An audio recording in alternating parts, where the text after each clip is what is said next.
It was a normal day at work, just about calls and follow ups. And I just came across something in my diary.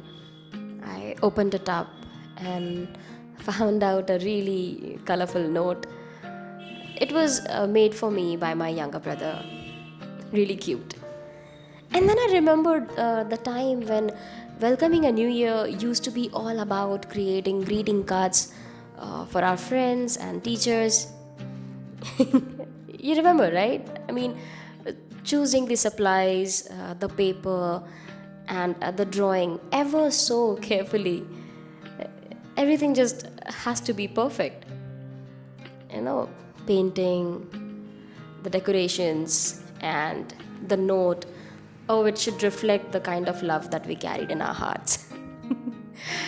So I just made one for my friend, and it was quite surprising that it still was so capable of giving so much joy. This new year, let's create something for our loved ones.